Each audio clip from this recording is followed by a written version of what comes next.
Good day and welcome mga ka-awesome. Kami ang The Panganibans, The Awesome Family. So ito ang aming first vlog at dito makikita nyo na nagpre-prepare kami dahil meron kaming pupuntahan na assessment.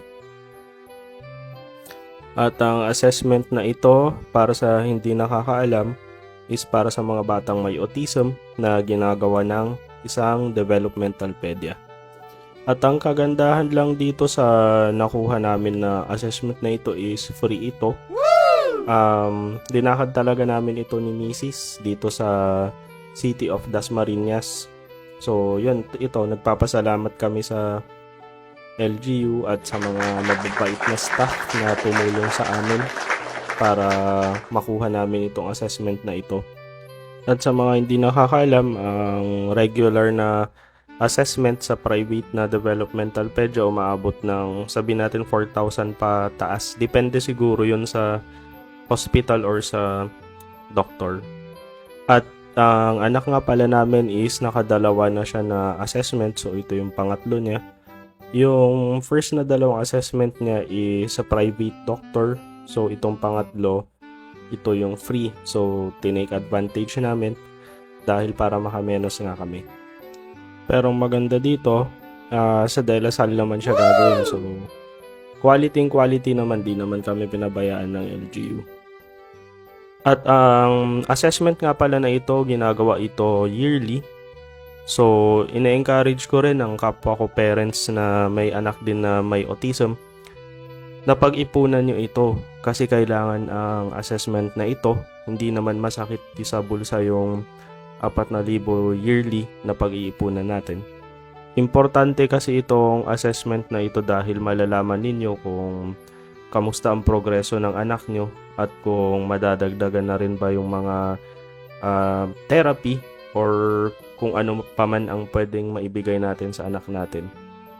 Importante kasi dito na malaman natin yung susunod na steps na gagawin natin dahil syempre kailangan na nagmo-move forward tayo at nag-grow yung mga anak natin.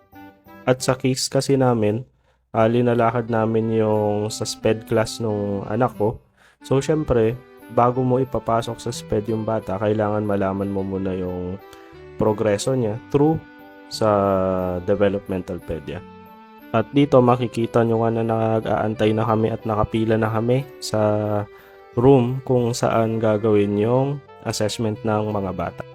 At yun lang, dito pala medyo may katagalan ng pag-aantay dito dahil may pila nga siya at aantayin din yung resulta dahil sabay-sabay siyang lalabas. At dito makikita nyo si Teo, naglalaro na lang siya and binaunan na rin namin para di magutom. Tapos yung assessment pala hindi na namin siya binideo para sa privacy ng mga doctors. And sa next clip nga pala makita nyo na lang yung paglalaro ni Teo habang inaantay namin yung resulta.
At ayan, after 2 hours of waiting, nakuha na rin namin yung result. So ang gagawin diyan pagka nakuha na yung resulta, bago nyo pala makukuha yon, i-explain muna ng developmentalpedia yung result. At ang maganda lang kay Teo, okay naman yung result na or feedback na nakuha namin sa kanyang developmentalpedia. At yun nga, gaya nga ng sabi ko, importante talaga na inaalam natin ito, so wag ninyong pinapalampas yung assessment na ganito ng mga anak natin dahil nalalaman natin kung may progreso ba o wala. Napaka-importante nito dahil malalaman ninyo kung yung ginagawa bang therapy is effective or hindi.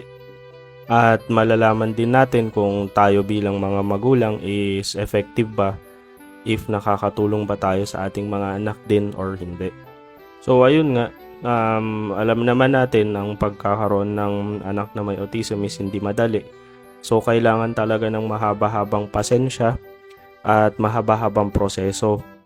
So masasabi ko lang, tayo lang naman mga magulang din ang talagang kailangan magsikap.